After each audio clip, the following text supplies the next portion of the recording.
so it could run. This car was repaired, and in a day, Takuma crashed approximately 9:30 on Saturday. By basically 10 o'clock that night, it was done, and it was ready to run the next morning when he went out. The car, as it sits right now, is 1,530 pounds without Takuma. It has a 22-gallon fuel tank. It runs on ethanol fuel. I don't know if many of you put ethanol in your car. Some of you do, probably like 10 to 15% if you go to certain stations. Here we run 98% ethanol. If we ran 100% ethanol, you could drink it.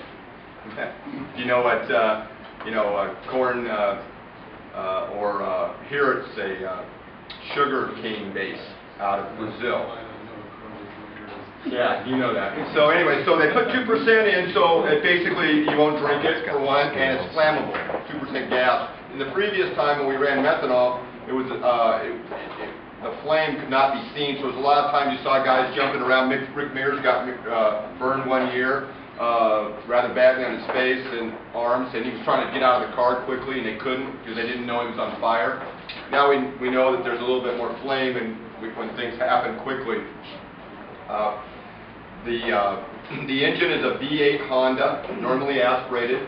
For years here they ran turbochargers, and hopefully in the future when they have a new car they'll be turbocharging, because the engines before were quite loud, extremely loud. I don't know, the decibels probably 108, 9, 10.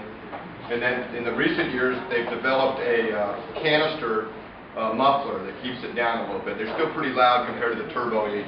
If any of you were here in the turbo years, with all the different manufacturers.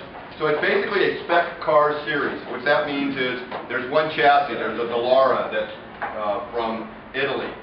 There's the engine, the Honda, which is actually built in California at HPD and up by Magic Mountain, where you saw the movie Vacation. That was Wally's World. If you remember Wally World, it's about 3 miles from there is where they build the motors for all the cars, pretty much, and everybody runs Firestone tires. So it's a pretty good starting block for the teams to work with. Okay, then you develop what you have. Now, obviously, Takuma's a rookie on the ovals and in IndyCar racing in general, so it's difficult for him. He was learning even on the street circuits. We ran at Long Beach and St. Petersburg. The walls are tight. He was very fast at Barber Motorsports Park, qualified in the top 6 first time. A rookie's done that quite some time, so he was very impressive there. But the situation is different than an F1 car. How many of you have been to Indy before? I mean, a lot of you are here, so you follow it. You kind of know it's a lot different than a Formula 1 car, but it has a